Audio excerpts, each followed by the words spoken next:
What is up, guys? Okay, so today I have a quiz on a bit of the eye and the endocrine system. So I'm going to be going to be showing you guys a bit of how I'm studying for that. So I'm going to be going through a bit of my notes, my most previous notes into the previous quiz, and be referencing the book a bit, as well as we got this endocrine system handout in class. I'll be going over that a bit. Excuse me. So, if you didn't know, these are the results from the previous quiz. I got some extra credit right there. Okay, so it was on the types of receptors and transduction and stuff like that. So that's probably going to be important for the test: receptors, types of receptors, and transduction. Okay. There was a lot of figures that were covered. I'm going to try and go through them all. Okay. So the eye, or the structures of the eye. Okay, I'll show you guys the figure I'm talking about. Back on this anatomy of the eye, sectional anatomy of the eye. There's accessory structures such as the lacrimal gland, lids, conjunctive gas, which is a gasket lid because of the eyeball, and sclera. The sclera is a dense fibrous connective tissue. It's what makes up the eye. It's a bulge in front of the cornea and the outlet. There's three tunics: the fibrous tunic, which is the outer, it's made of the cornea and the sclera. They're continuous structures where this fibrous connective tissue becomes transparent and bulged in some point in the sphere.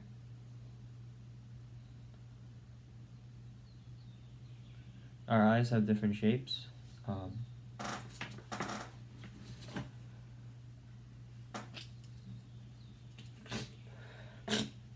Our eyes can be elongated or bulged. All this affects accommodation. The cornea is bounded by the conjunctiva in a thin membrane over the surface. The conjunction contains tiny blood vessels. Bloodshot eyes means capillary vessels are broken and repair quickly. There's a bulb that's covered with collagen. The purpose of this dense, tough ball is to protect the delicate things inside, allowing for muscles to attach to it.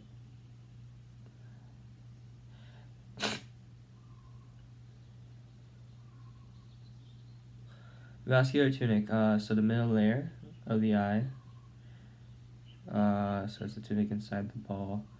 It's vascularized, also known as the uvea. Anterior ciliary body.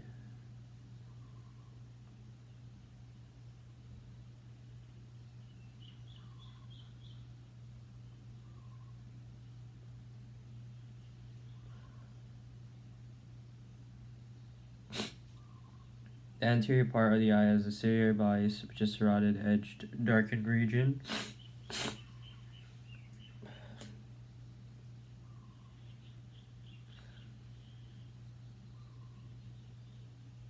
Once sliced, then you can see it with little threads at the edge called ciliary processes.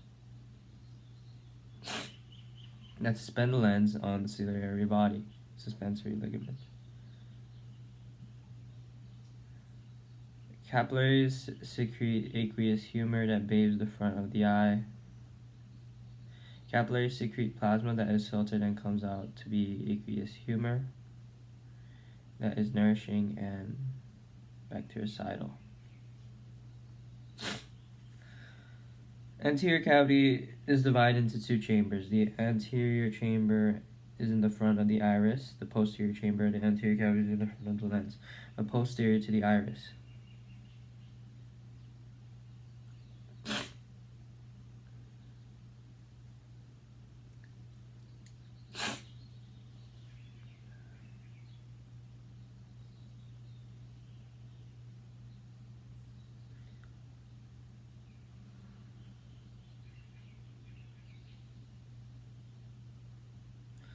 The iris is a dividing disc. It's an extension of it's a peninsula dividing the same liquid, aqueous humor. Extension of the ciliary body that determines how much light hits your lens, determines how much light comes in, circular and radiating muscles here. Aqueous humor exists in front of the lens, divided into two pockets, the anterior and posterior.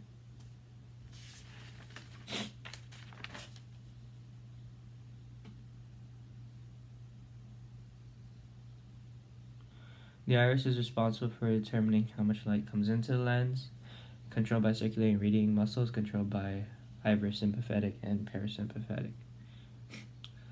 The sympathetic division for the iris include radiating muscles, about an hour to prepare, that contract the eyes, opening the pupil. Parasympathetic division involves circular muscles, which close the spaces.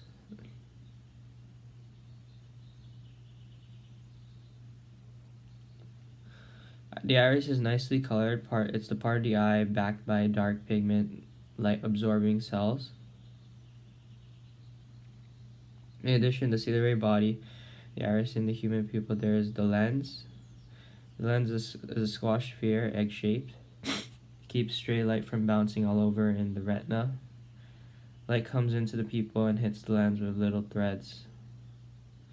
Very distinctly dilated pupils means there's nerve damage. It's all attached by a suspensory ligament. Next is the horizontal section of the right eye. So this figure right here. Okay. Posterior to the eyeball, there's a choroid layer. A darkened layer of cells, part of the thickened vascular layer. The choroid is inner vascular layer where blood supply is brought in and nourishes the retina of the eye. It's full of melanocytes that send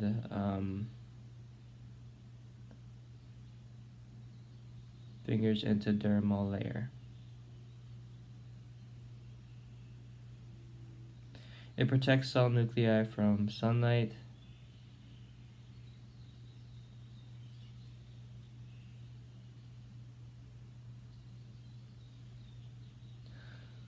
It absorbs stray light.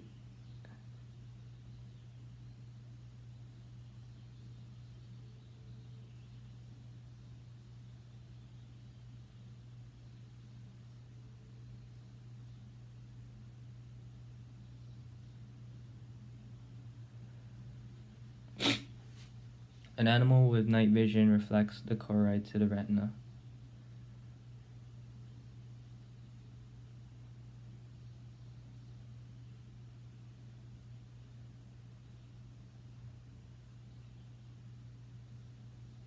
Neural tunic is the innermost layer.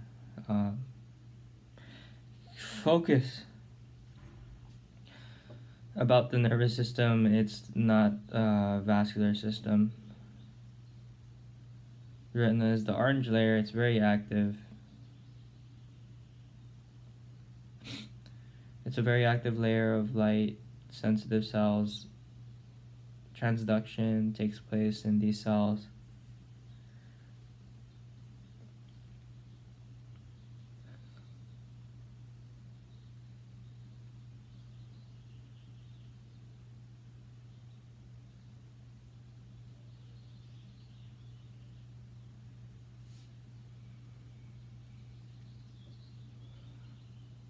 Transduction takes place in these cells.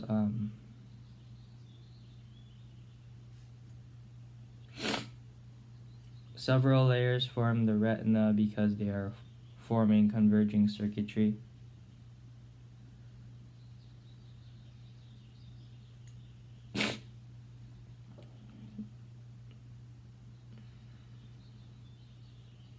Several layers form retina because they are forming converging circuitry.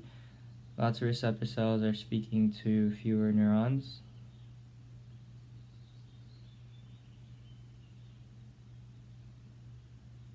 Fewer neurons, and eventually combining information and sending them out to the optic nerve.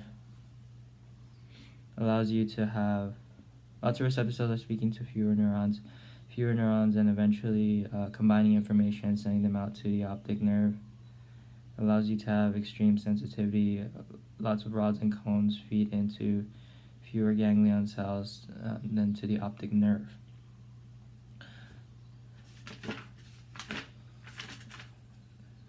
So here's a figure of the organization of the retina, so it's a slice of the eye.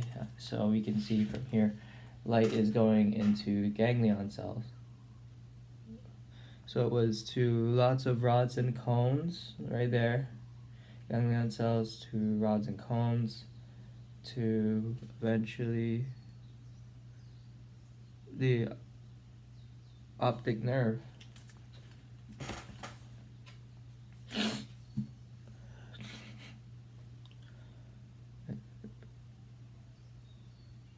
Yeah, to the optic nerve. So this is a slice of retina. It's sensitive cells. It has a choroid layer in the back.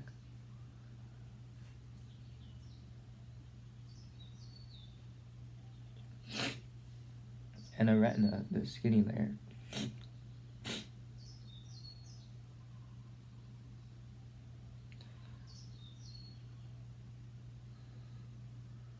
Optic nerve is the blind spot, so it has no rods and cones.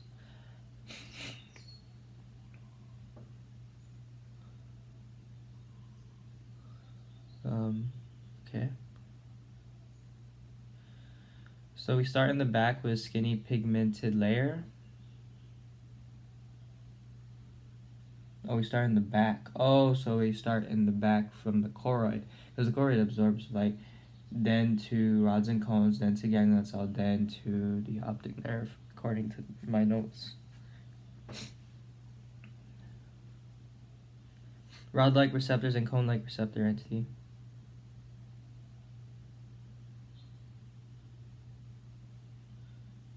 Pigmented epithelium.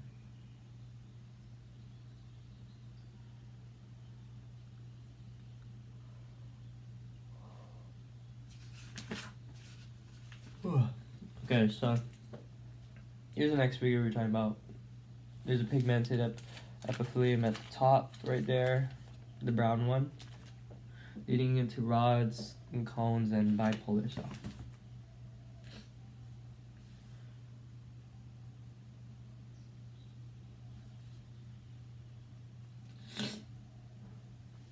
Okay.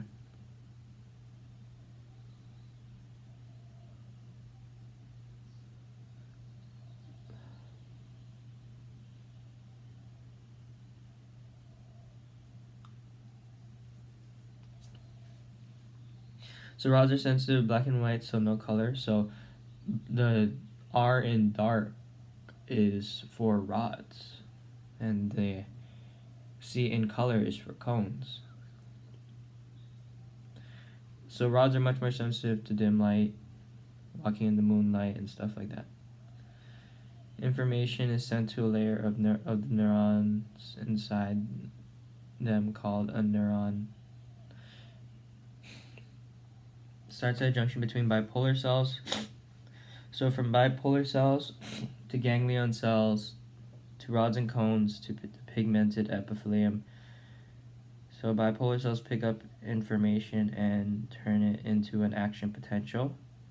Bona fide neurons has two extensions. The cones pick up wavelengths of different colors, but requiring more light sensitive rods and cones and send it into a layer of nerve. So we're going from ganglion cells to the back of the eye.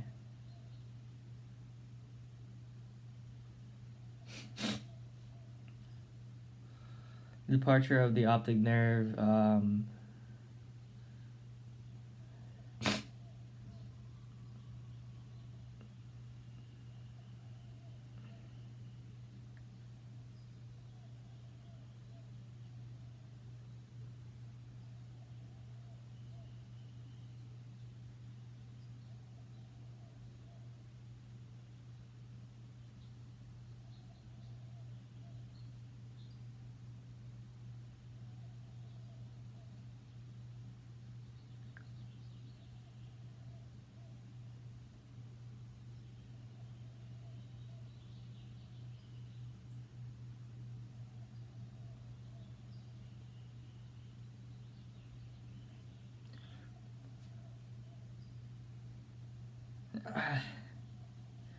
Departure of the optic nerve. So the optic nerve is not directly behind the pupil, it's off center, and it has to carry information to your brain. So the entire retina is capable of receiving light. We get a focused image from part of the retina directly behind the pupil.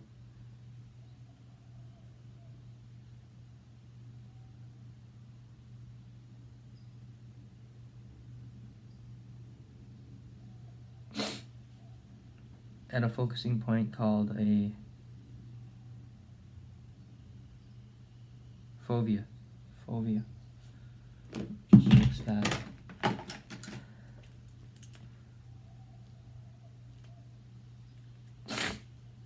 So we get a focus image from the part of the retina directly behind the pupil at a focusing point called the fovea. So the macula is a spot in the center containing a middle point called the fovea. The macula contains the fovea. The blind spot is when the brain tries to convince us that we don't have a blind spot, because there's no rods and cones, so there's no vision at all there. Okay. Next figure is on image formation. So this figure of the eyeball, right there. Information, any image you look at will be projected, will have some height, depth, and dimension to your retina as an image upside down. And backwards, light is projected to your lens and projected back to your retina in a straight line so you can see something only upside down.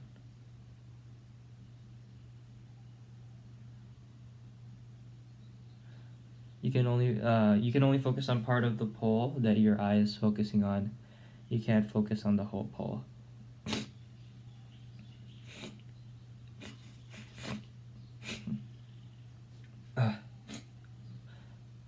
In order to focus on the pole, you have to use your muscles. Oh, my nose.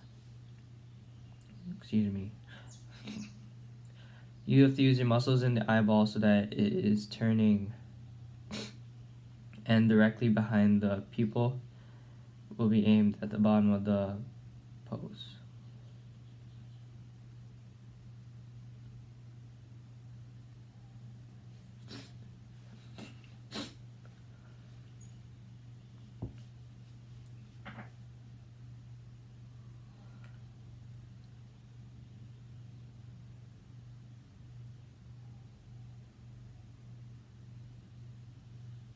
In order to focus on anything, the eyeball needs to be turned so that it can be projected on the fovea to be focused on.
In order to focus on anything, the eyeball needs to be turned so that it can be projected on the fovea to be focused on. On the retina, it is backwards and upside down. It is sent to the brain so that it can be right side up.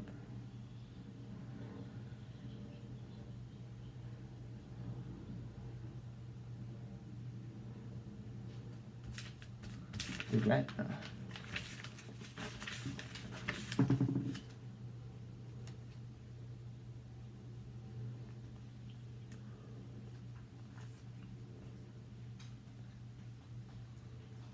The retina,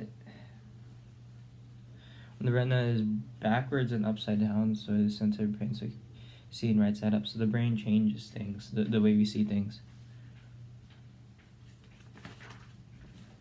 Okay, next figure is this one of light reflecting through lens, factors affecting focal distance, muscles, and lens size. So what is happening with light? Light is reflecting itself, bending light and projecting it onto the fovea. The lens bends light and is expressed at the fovea. Light goes from the air to dense fibrous to gelatinous sized. When looking at something far away,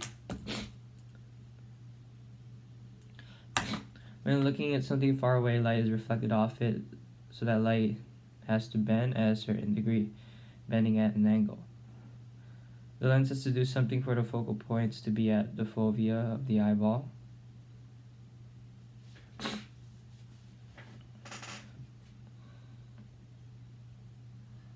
The lens has to make sure that light is bent through enough to hit your fovea.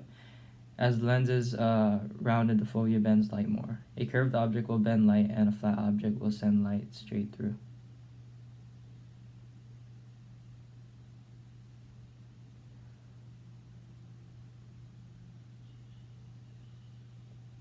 So that's why when for accommodation side of the story, for people with close vision, they have to, or nearsighted, they have very round lenses.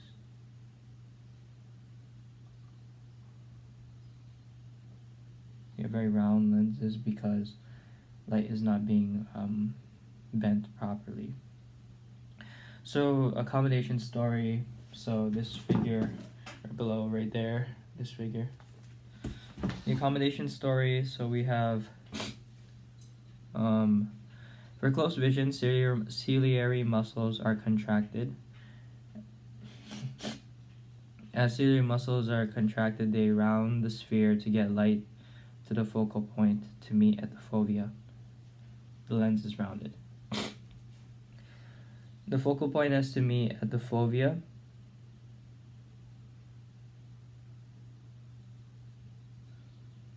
Telling the lens to bend so that the rays can meet at your fovea, it means you have 20/20 vision. Distant vision means your ciliary muscles are relaxed and the lens is flattened.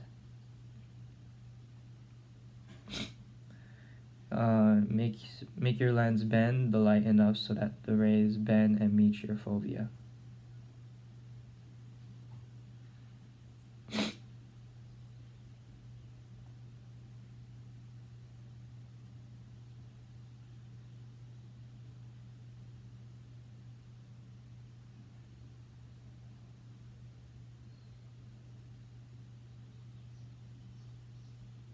It's all about distance.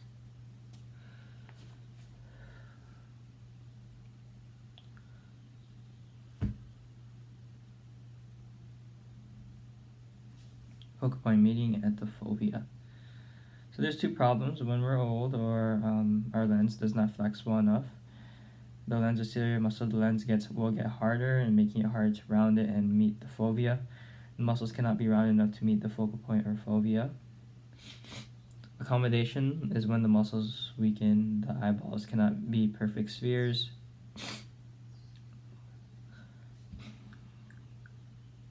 The lens is not curving enough. These are more issues. The eyeball can also not be too long or too short to bring light to the right spot. Using another lens, we have glasses that help rays come in at a straighter angle, artificial lens for light bending, artificial accommodation with glasses, or contact lens. Photoreceptors. So here's a picture of photoreception right here. Photoreception by receptor cells. Rods are sensitive to black and white shades of gray. Cones are sensitive to different wavelengths of light and colors of light. Next figure. Next figure is this one again. We're back to this one. Different cones. So cones are sensitive to different different wavelengths of light. There are several different groups of cones always working together. It's all about wavelength, so we don't need to know the numbers for the visual light spectrum. If you have some cones working properly, then you are colorblind in a certain spectrum. Photoreception involves a series of enzymes-induced steps that take place inside the sensitive cells.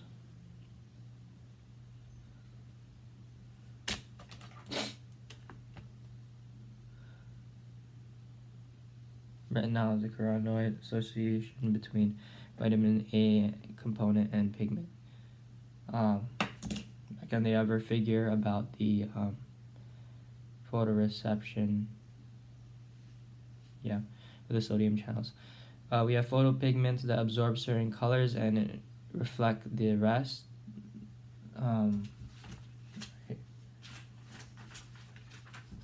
This figure.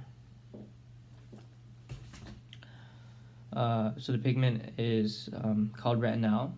An example would be eating carrots, which improves retinal pigments. If you were to add retinal and opsin, it would form rhodopsin. Retinal is a vitamin A pigmented complement, and opsin is a glycoprotein. So glyco is meaning carbohydrate, protein meaning protein. Rhodopsin gets split into two components, retinal and opsin, when hit by light, called bleaching of photopigments. Bleaching, so when someone takes that picture and you see those spots, like when the flash is on, you see spots, it means that bleaching occurred. And it just broke that rhodopsin into retinal and opsin.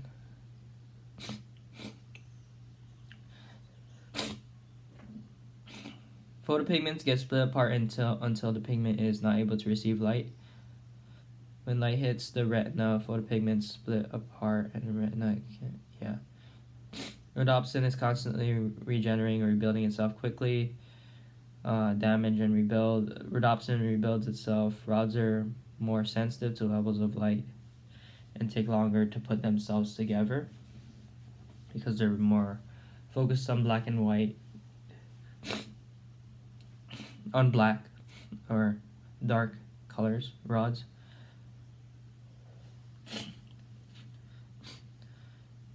This is why it takes a while for you to see a new image after bleaching has occurred. Cones regenerate fast, regenerate in a few minutes. Visual issues relative to light and dark and color. It does occur. When sodium gates close in the presence of light.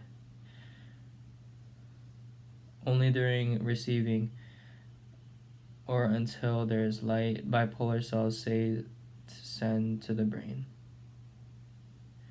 Only if there is receiving of light are bipolar cells inhibited until there is light.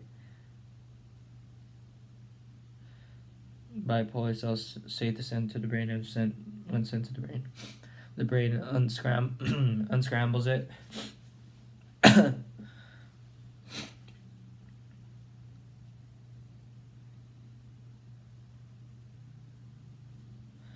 And then your brain will contrast light and dark at your cerebral cortex, giving you the image.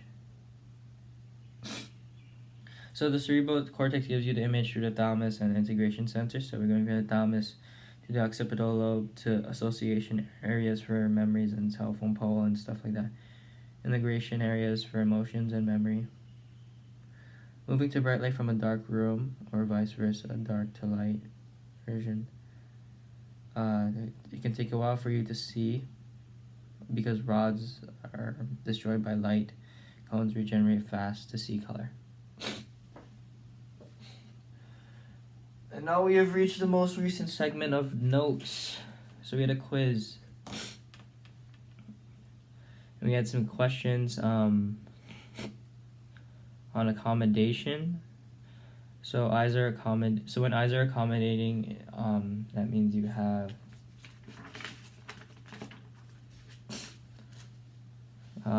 for nearsightedness, that would be myopia. Hyperopia is when eyes are working better on distant objects. Myopic is a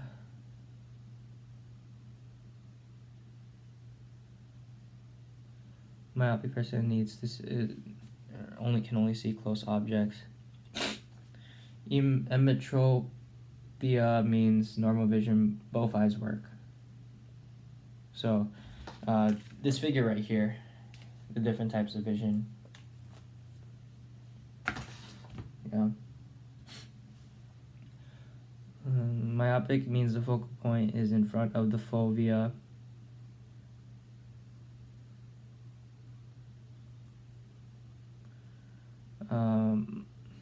Myopic means for close objects.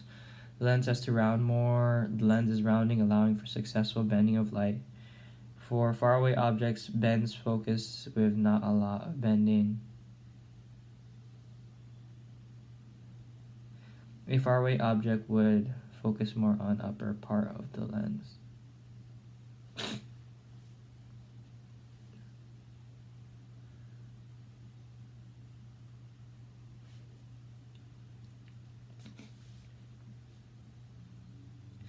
It requires a lot of bending. Distant object requires less bending.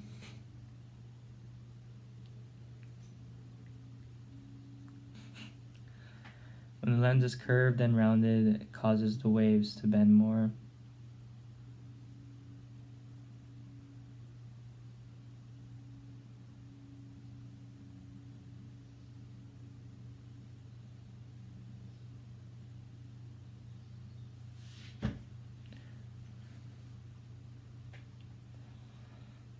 Yes, memories. Yeah, don't let your memories affect your schoolwork, guys. I got about 30 minutes left until this quiz, so it's taking its toll on me. When lens is curved and rounded, it causes the waves to bend more. Yeah.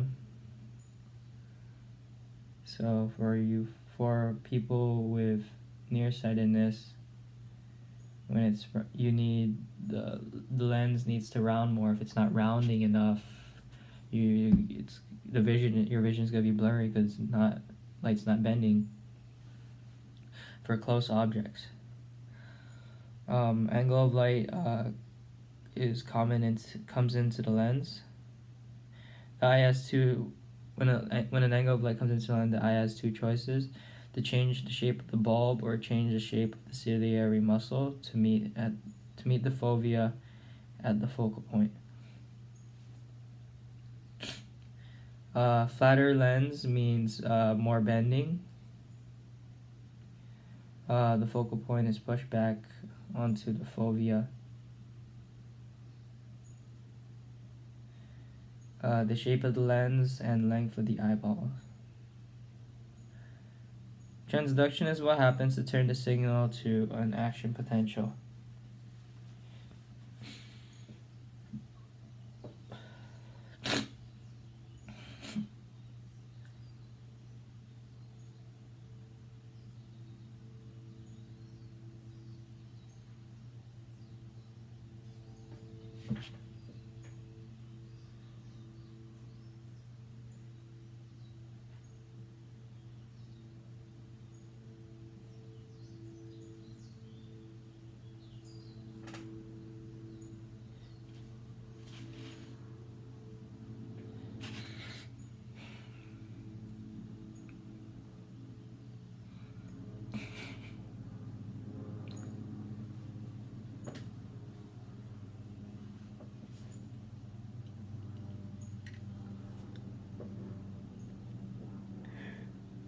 Memories.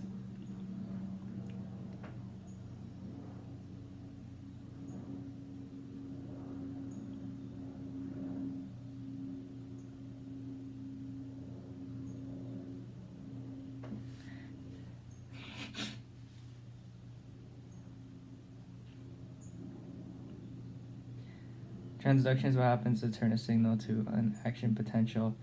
The tilting of your head. Transduction. Understand transduction. That's an important part. That's probably going to be on this quiz. Transduction is what happens to turn your signal to an action potential. Tilting of your head, gravity, sound waves, light waves, transduction. Can be electrochemical, neural signals, sound waves, molecules get compressed, gets into the fluid.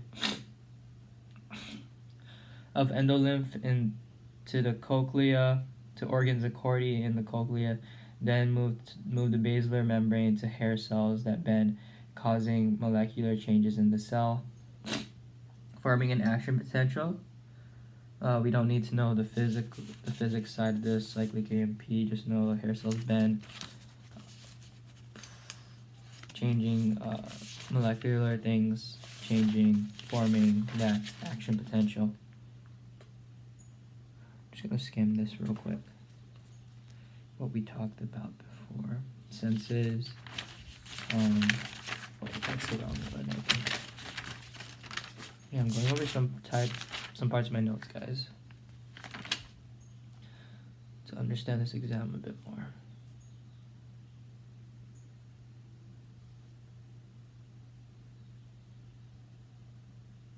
Okay, I talked about receptors, counted the different senses, taste, equilibrium. Man, I had really good handwriting in the beginning of this exam study.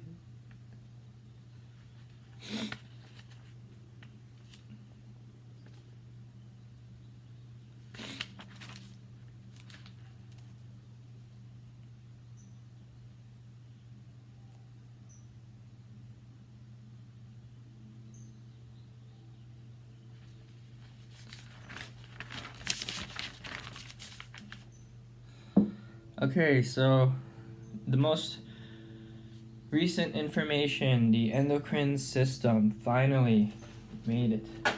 So let's jump right in. This is probably what my quiz is going to be mainly based on for today, so I really need to understand this stuff. So this is the first figure we need to study, the organs of the endocrine system. So hypothalamus, ADH, oxytocin, pituitary gland, ACTH, all these really, ACTH, TSH, all these acronyms. Also the anterior, when you think about the pituitary gland, it has an anterior and posterior lobe. They do different things. Oxytocin, the posterior, ADH also. The thyroid gland right there. So this is all about endocrine hormones, different things. Thyroxine, all of these, calcitonin. The adrenal gland has the medulla for epinephrine, norepinephrine, and the cortex also for cortisol, corticosterone, aldosterone, androgens. Pancreatic islets are for insulin and glucagon. Oh, you can't really see that. Insulin and glucagon. So here's a bit of a key to the pituitary hormones. So what the acronyms stand for: ACTH, adrenocorticotropic hormone; TSH, thyroid stimulating hormone; GH, growth hormone. I'm reading this right here. GH, growth hormone; PRL, prolactin; FSH, follicle stimulating hormone; LH, luteinizing hormone; MSH, melanocyte stimulating hormone. There's also the pineal gland for melatonin. Parathyroid hormone.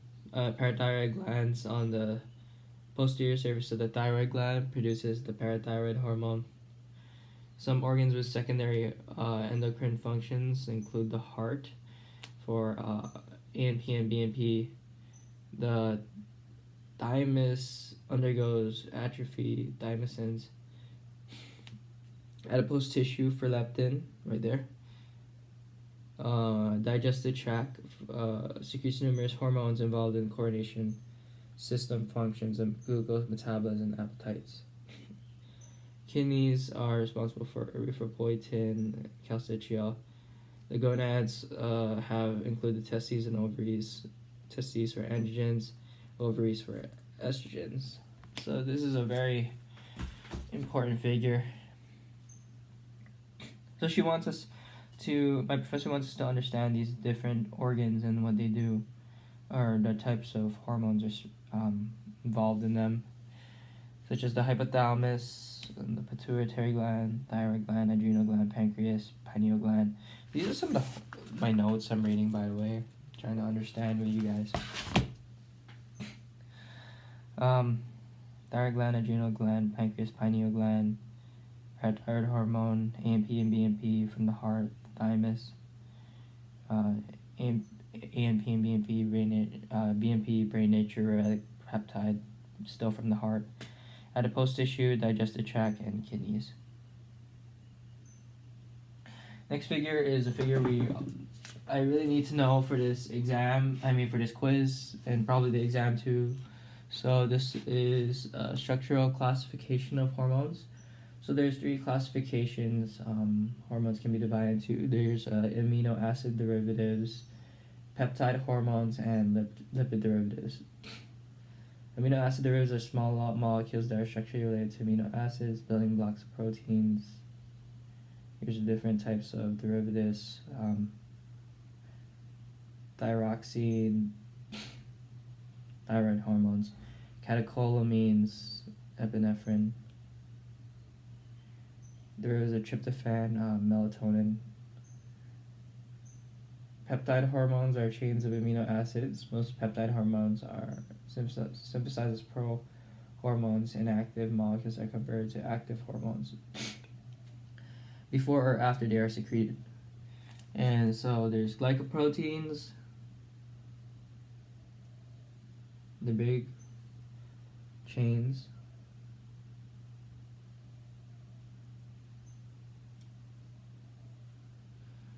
Short polypeptides / small proteins. This group of peptide hormones is large and diverse. It includes hormones that range from short-chain polypeptides such as antidiuretic hormone, ADH, and oxytocin, each 9 amino acids long. The small proteins such as insulin, growth hormones, and prolactin. This group includes all the hormones secreted by hypothalamus, heart, thymus, digestive tract. Wow, it's a lot. Here's a picture of one of a peptide. Lots of chains. And then last one, lipid derivatives. Classes of lipid derivatives: eicosanoids, eicosanoids. I can't even speak today. Derived from arachidonic acid and steroid hormones. Here's a picture of eicosanoids. Eicosanoids, that's how it's pronounced. Eicosanoids. Here's a picture of eicosanoid, prostaglandin E, and steroid hormones such as estrogen.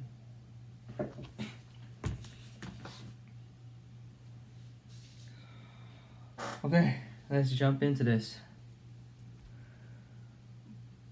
Not much time left. So we need to know the 3 colored tags. The endocrine system is the chemical communication system for the body. Controls as opposed to the nervous system. So there's a difference in control here between endocrine system and the nervous system. Neural and hormonal system of the body.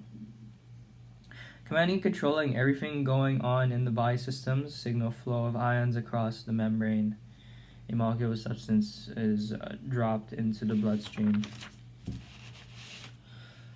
Causes and effects of the endocrine system and control.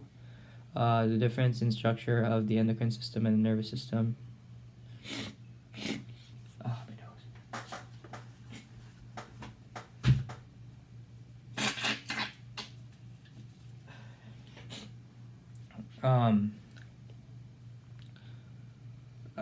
The nervous system works on neurons and cells which connect.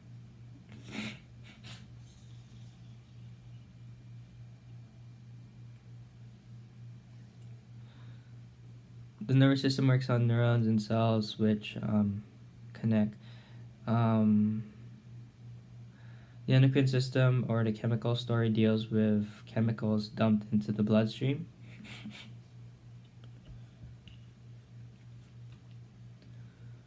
The endocrine system, chemicals dumped into.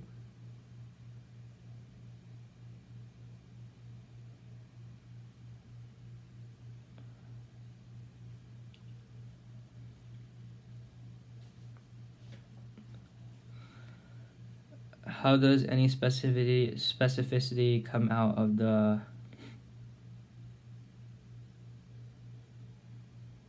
next number?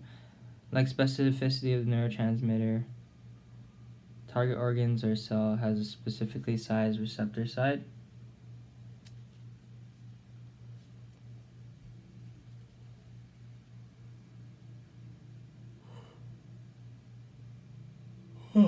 Specificity at a target and where is not received by every organ.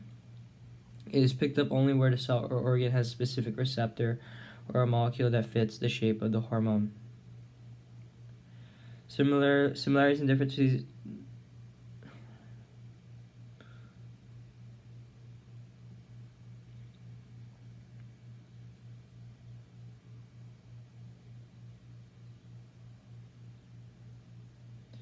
Similarities and differences between the nervous system and the endocrine system. The nervous system is hardwired circuitry. The endocrine system is not. The body is producing hormones. Some are stored and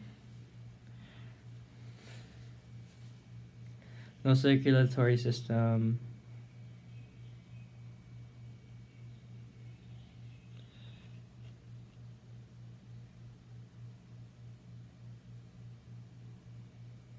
And broadcasted.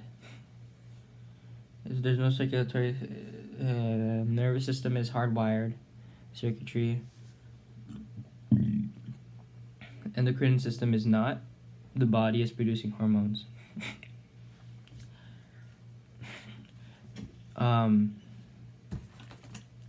Some are stored. No, there's no circulatory system. It's just for hormones, and it's not broadcasted. It's not broadcasted uniquely. So there's no circulatory system just for hormones. The nervous system works quickly. The endocrine system is not very fast. It relies on the beat of the heart to ensure hormones are picked up by target organ or cell. Emphasizes more on the duration of a signal.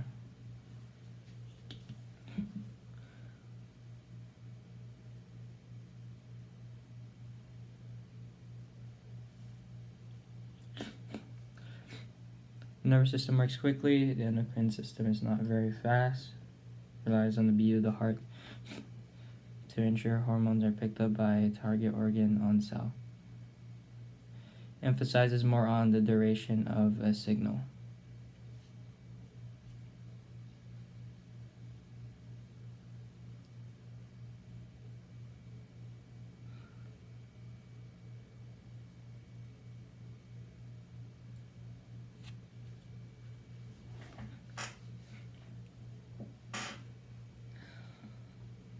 Nervous endocrine system is not very fast. Emphasizes more on the duration of a signal.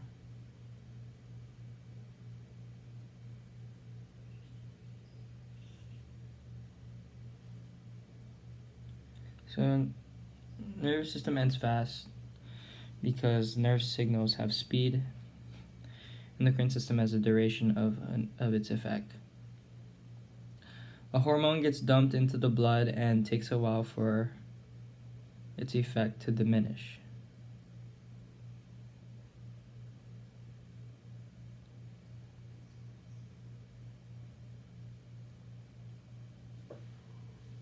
Oh,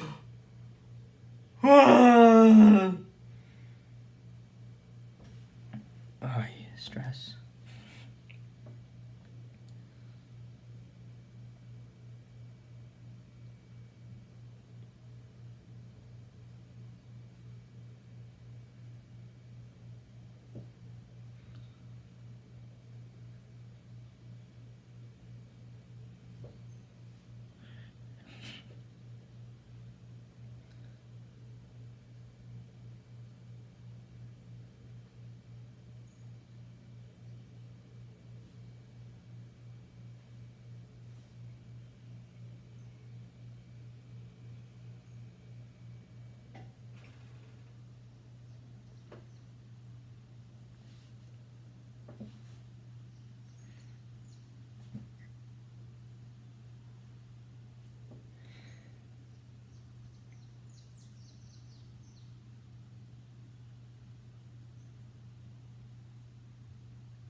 getting distracted by memories.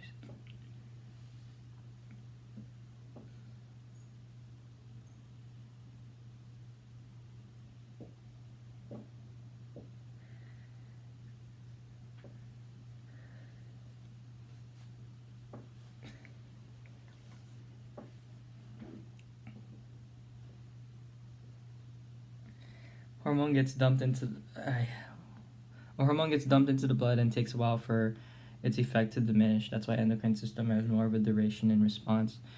The endocrine system can be compared to the exocrine system, where a gland is produced by a substance put into the ducts leading into bigger tubes and put into rotation. Yeah. Little tubes leading to bigger tubes. Example would be the surface of your stomach, the skin, the eyeball, your sweat gland. Endocrine gland, so we don't have specificity as they secrete their specificity comes with specificity of the receptor.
Many neurotransmitters can behave as hormones.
Focus.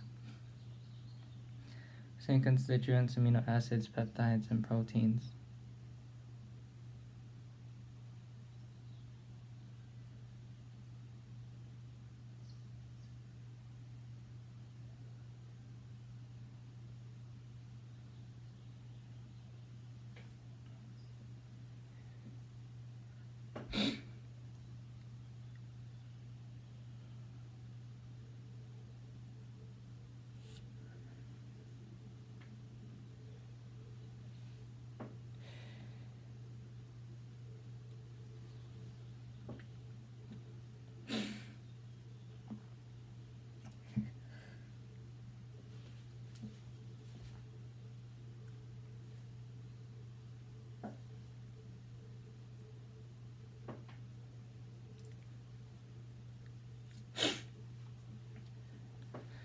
Lipid story for hormones based on template and stream. Template. Main neurotransmitters can be as hormone. I'm getting distracted. It can be as hormones. Same constituent. Lipid story for hormones based on template. Oh yeah, if you're watching this far, the reason there was that long pause is because I was lost in my thoughts and memories. Yeah, so the daydreaming, that can be a distraction. I'm not even done. Lipid story for hormones is based on template ring structure. The template is based on ring structure. Example would be cholesterol. It's not an amino acid ring. It's bonded rings, unique structures. Bonded rings. So that estrogen and the prostaglandin type stuff. Bonded rings, unique structure, works differently when reaches target. An example would be amino acid hormones, epinephrine, which is also a neurotransmitter used by the sympathetic nervous system.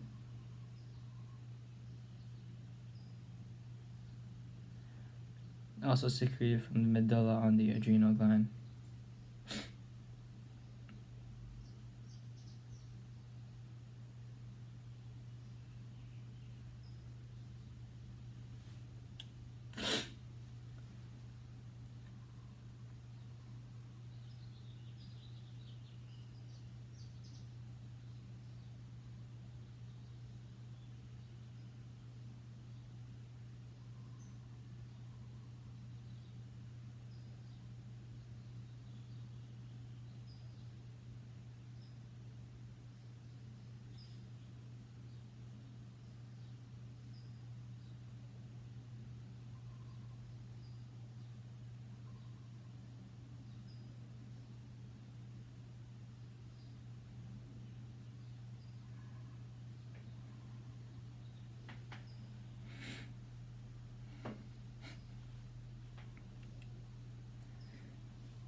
Ugh, memories in my head.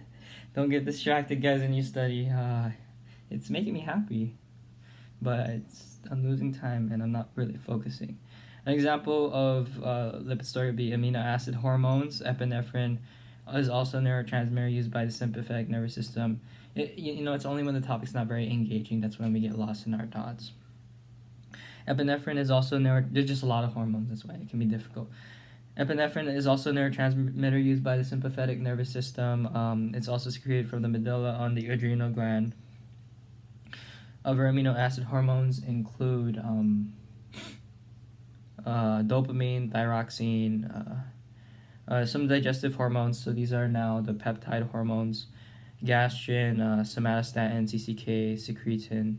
Hormones from the pituitary gland, tropic hormones. These are tropic hormones include ADH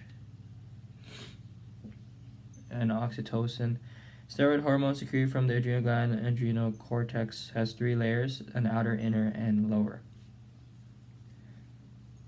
Sterum is the key to being a steroid of lipid hormone, cortisol and cortisone. Inner cortex secretes testosterone.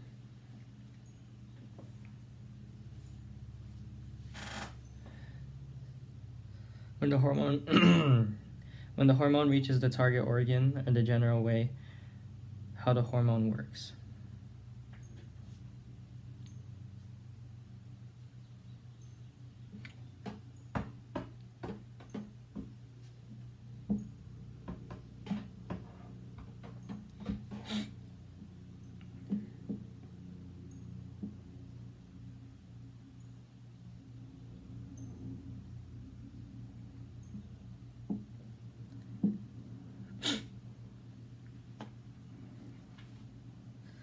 In a general way, hormones are received at the surface of target cells and are brought in the cell using various molecular activities on some activity in the cell.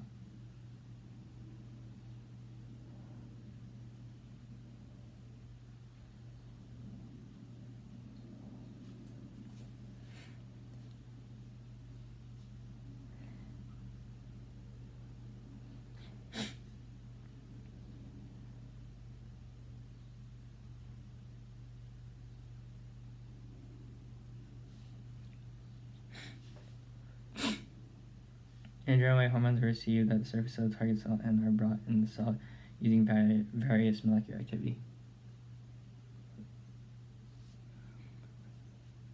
They are invited into the cell by molecular mechanisms going into the nucleus.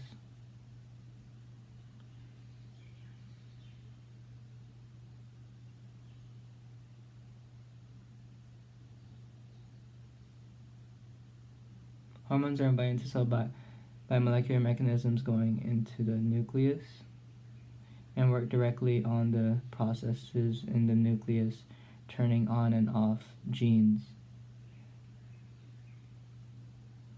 So hormones are received at the surface of target cells, brought in, then invited into the cell by molecular mechanisms going into the nucleus and work directly on the processes in the nucleus, turning on and off genes, genetic processes that happen in the nucleus, affecting replication and transcription processes. So these are how hormones work. Receive the target cell, go into target cell, change genes in the nucleus, affecting replication and transcription processes, genetic processing happening in the nucleus, subnuclear happening in the nucleus, general roots working in the membrane, working in the cell processes in the mitochondria, working in the nucleus in the mitochondria and ribosome. Ultimately, ECH activating enzyme or causing secretion of enzymes. Endocrine functions might activate enzymes or cause secretion of enzymes.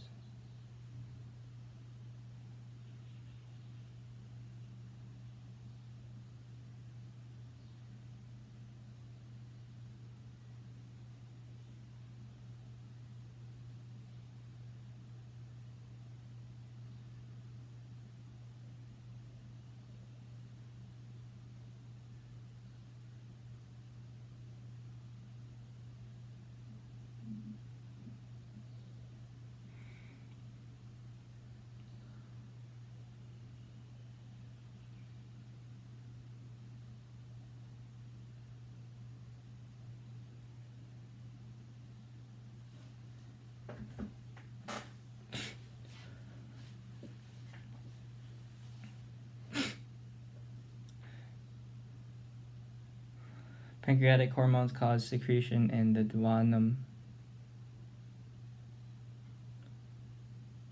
Peptides are protein-based hormones.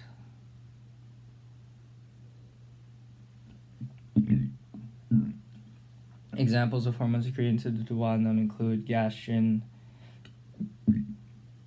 Gastrin secretion causes secretion of enzymes including pepsin. Aldosterone changes membrane permeability.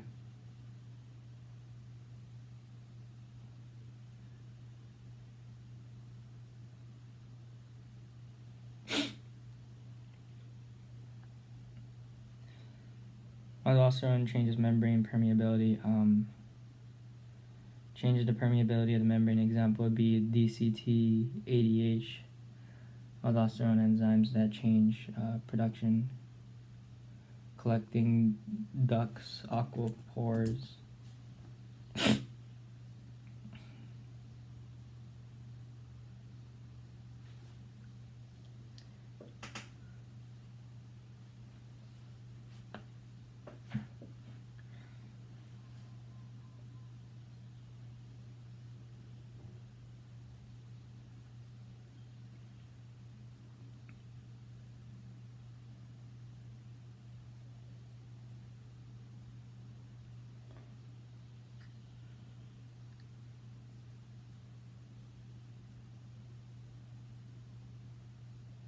Change permeability of membranes. Example would be DCT,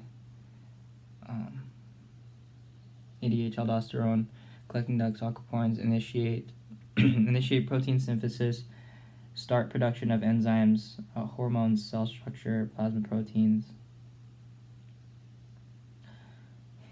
Initiate protein synthesis, secretion of substances. Examples would include gastrin and pepsinogen. One hormone can do one or more of these things. Lipid-based hormones can get involved in transcription and translation. These are really basic signals to turn on genetic processes, replicate transcribe and translate. Next figure.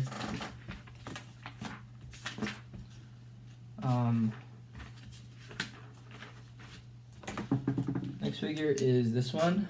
It's a table showing the hypothalamic releasing hormones that follow the typical regulation pattern shown above. So you can see above there's a feedback, hormones, releasing hormones being produced from organs. So these are different releasing hormones: thyroid releasing hormone, I think that's CRH, creatine releasing hormone, ACTH. These are all from different releasing hormones from different hormones, target organs. Yeah. Hormone feedback is when the gland is stimulated and the gland responds by secreting something.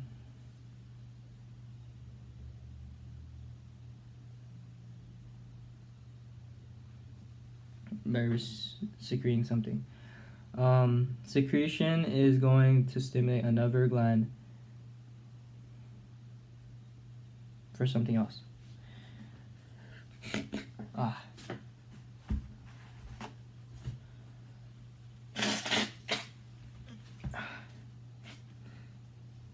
The pathway story. In a hormone chain, an initial hormone released by the hypothalamus goes to another gland and has that other gland release its own hormone.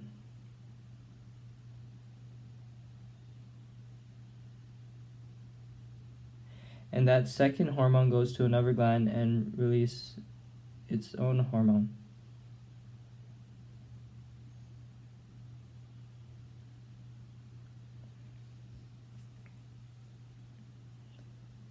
Speaking to a gland, example would be the anterior pituitary, releasing hormones to the bloodstream. Speaking to another gland,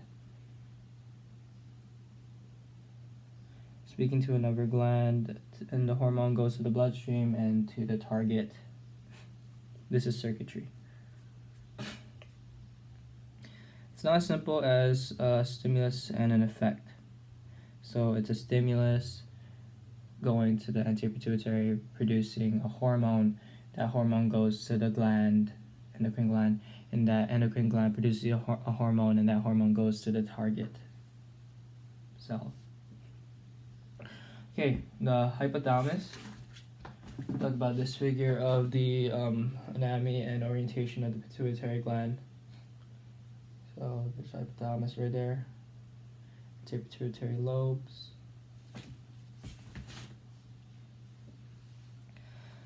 The hypothalamus is an organ of the nervous system, even more than an organ of the endocrine system. It has connections to two parts of the pituitary gland. Next to this figure, the three mechanisms of the hypothalamus control over endocrine function. We have ADH production and oxytocin, secretion of regulatory hormones by the hypothalamus to control activity of the anterior lobe of the pituitary gland. Control of sympathetic output to adrenal medulla. Hormones secreted by the anterior pituitary control over endocrine organs. Releasing of ADH and oxytocin from the posterior lobe.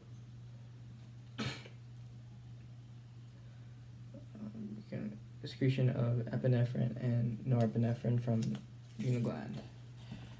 Okay. So connections to the hypothalamus has connections to two parts of the pituitary gland. There's a neural hypophysis gland neural part, which is directly connected to the hypothalamus. Neural hypophysis ADH story.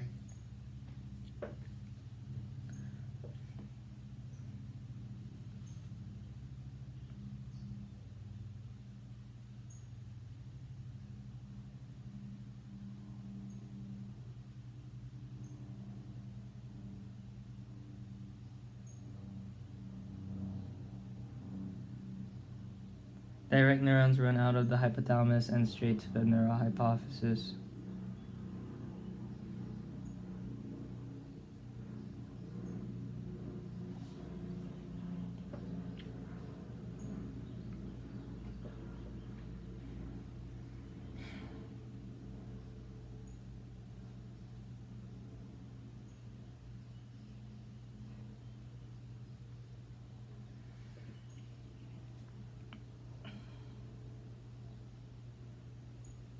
Direct neurons run out of the hypothalamus and straight to the neural hypophysis.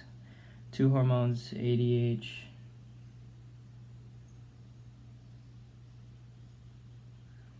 Two hormones include ADH and oxytocin.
Neural tissue secreting ADH. Neural tissue secreting ADH responds to stimulus.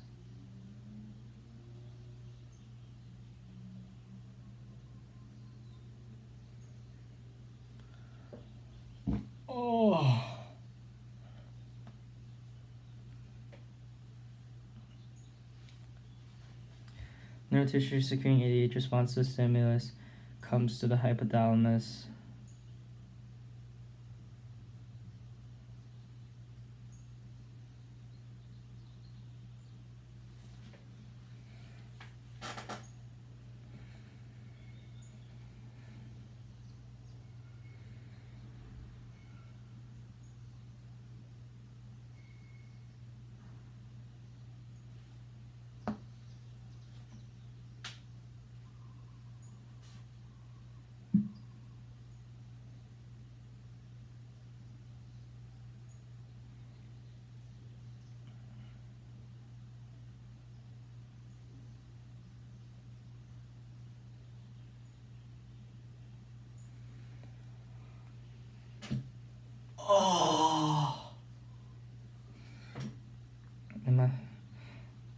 Neural tissue secreting ADH response to stimulus comes to the hypothalamus. What causes the hypothalamus to secrete ADH? Low blood pressure sensed by baroreceptors. Hypothalamus gets a signal to respond. Renin and angiotensin start to circulate and give the same signal. Also gets info from the bloodstream, responding to all three signals in the same way. Sends for more fluid in the blood. Serves as a connection of sodium ions in the cerebrospinal fluid. Signal goes down the neuron into the bloodstream. ADH travels into the blood to the kidney at the collecting duct and distal convoluted tubule, which increases aquaporins. Aquaporin activity will allow more fluid not to be excreted as urine, but to be reabsorbed into the blood. Higher fluid in the blood means more pressure. Increase aquaporicity. More aquaporins don't change in size, they change in number, allowing more fluid to leave collecting duct. ADH causes more aquaporins and more fluid leaving the kidney tubing, heading to renal, pelvis, and out cortex. Back into reabsorption in the blood.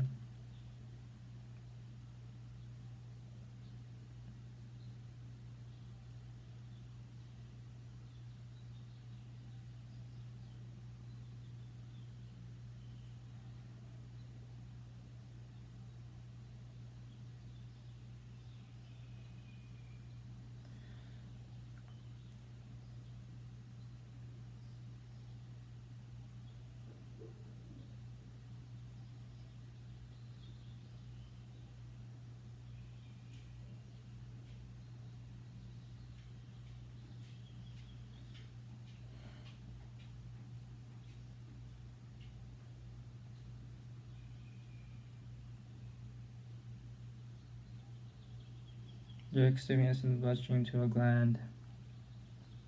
Direct stimulus to a gland, and then once to a gland to the bloodstream, then to a target.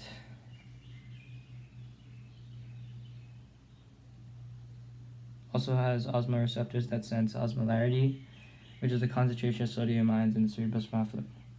It's a type of chemoreceptor.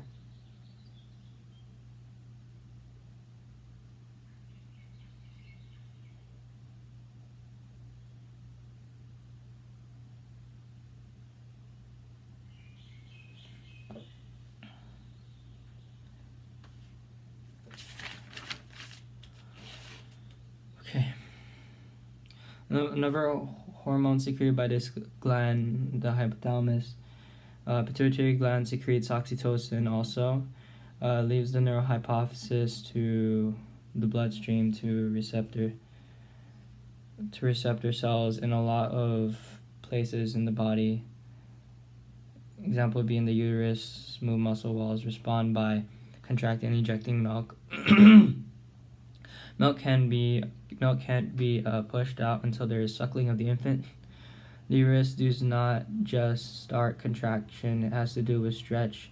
When the stretch of the stimuli is right, oxytocin starts contracting. It's more complicated than the ADH story.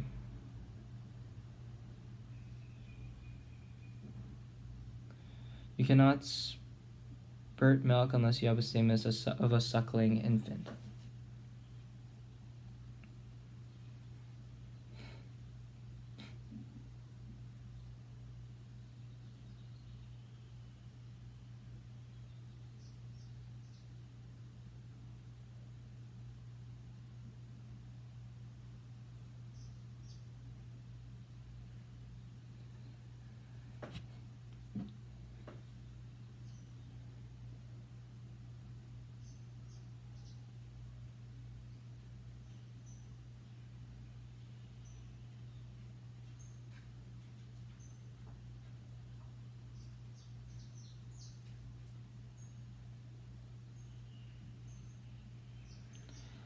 Oxytocin causes surface contraction every month, menstrual and endomenstrual lining.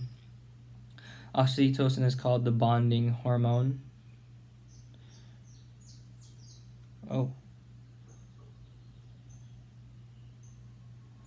Bonding hormone has to do with identification process, has to do with odor, hypothalamus. Bonding story exists in organisms other than humans. At a higher level in children, mothers, infants, fetuses, males and females during sexual activity, courtship, and nesting behavior. Pars intermedia, responsible for secretion of melanocytes. These are the little slivers in between the anterior and posterior pituitary. Yeah. Posterior pituitary, the line dividing line between the anterior and posterior pituitary, pars intermedia. Responsible for secretion of melanocytes, which are cells in the skin which help to block nuclei and nucleus from the sun.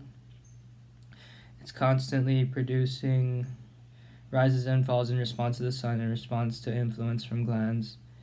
MSH, melanocyte stimulating hormone under the influence in the bloodstream, causes integumentary system to produce more melanocytes and melanin.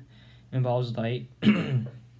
Example, more sunlight causes melanin to be produced from the skin and melanocyte stimulating hormone.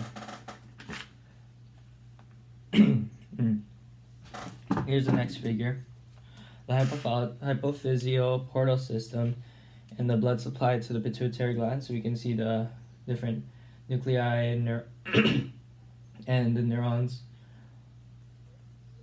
capillaries going into the pituitary system. There's endocrine cells, portal veins.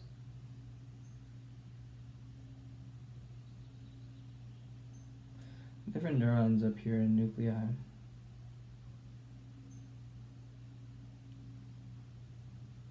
Pituitary hypothalamus.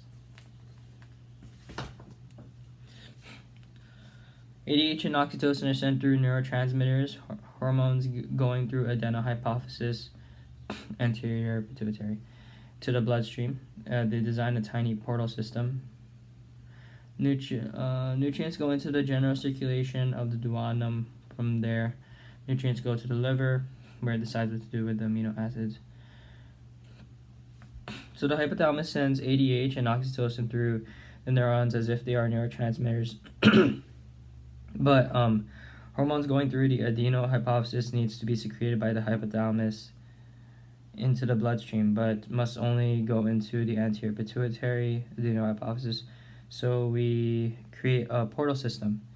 Nutrients go into the general circulation of the duodenum. From there, the nutrients go into the liver, where it decides what to do with the amino acids and portal blood.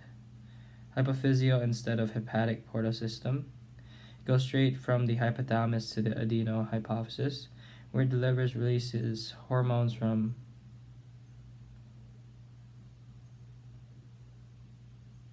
hypophysis. Delivery is due to hypophyseal portal blood circulation system.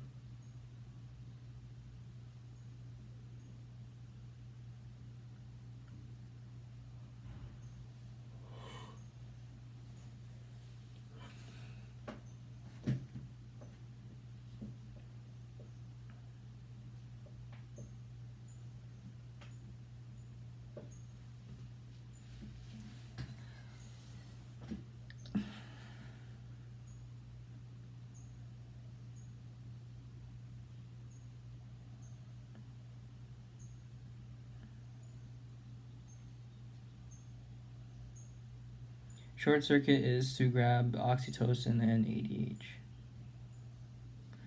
Hypothalamic releasing of hormones gets released into the blood circulatory system.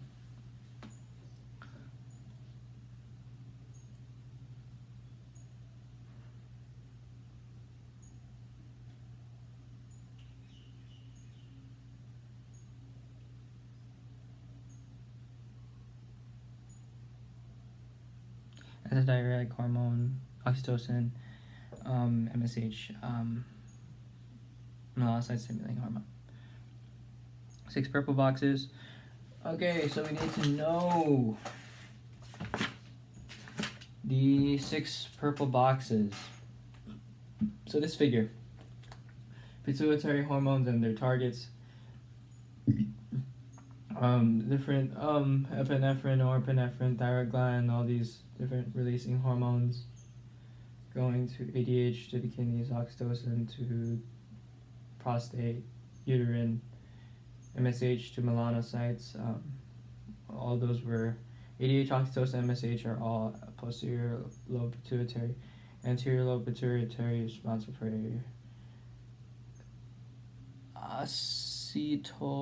adrenocortical tropic releasing hormone going to the adrenal medulla, thyroid stimulating hormone, thyroid gland gonadal hormone delivered to somatostatin's prolactin releasing hormone PRL. Prolactin goes to the mammary glands. FSH, follicle stimulating hormone, goes to the testes of the male, the ovaries of the female, and then testosterone and all that. Pituitary hormones and the targets directs control of the nervous system, goes to the adrenal gland for epinephrine or epinephrine production, and nerve control of release.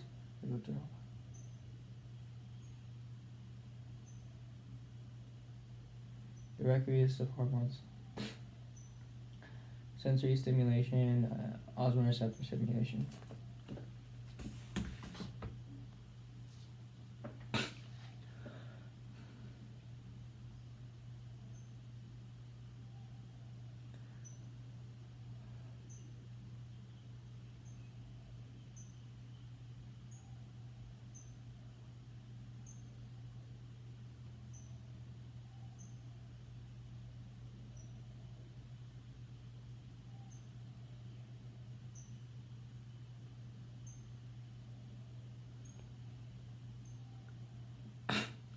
So the 6 purple boxes, 1, 2, 3, 4, 5. 1, 2, 3, 4, 5, 6. 1, 2, 3, 4, 5, 6, 7.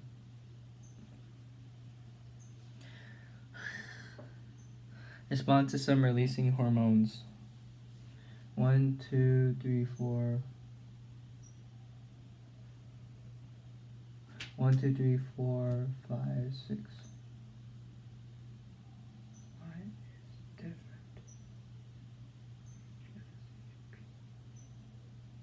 Oh, I didn't.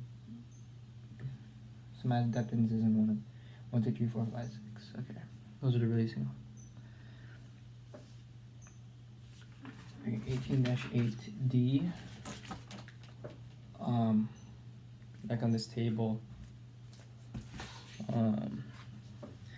Releasing hormones always have a capital R, always anterior pituitary to respond correctly. Anterior pituitary with all those hormones, RH, CRH, ACTRH. Releasing hormones is a releasing adrenocorticoid releasing, adrenocorticotropic releasing hormone is releasing hormone ultimately ends up speaking to the adrenal gland, speaks to the adrenal gland and thyroid hormone. Releasing means coming from the hypothalamus and instructing the anterior pituitary to release something specific. TRH, some of the releasing hormones, TRH, thyroid releasing hormone, ACTRH, adrenocortical, as in adrenal cortex, tropic releasing hormone, speaks to adrenal cortex and thyroid gland through the adenohypophysis, anterior pituitary. PRF, prolactin releasing factor, prolactin is speaking to mammary glands, ultimately factor, not hormone. GnRH, gonadotropin releasing hormone, speaks to gonads, ovaries, and testes. STRH, somatotropin releasing hormone, covers releasers, be familiar with releasers, and know what each releases from the adenohypophysis.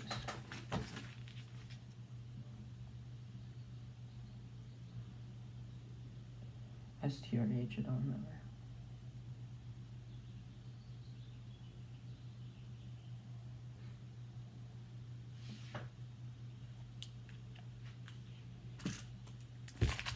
Thank you guys for watching this video.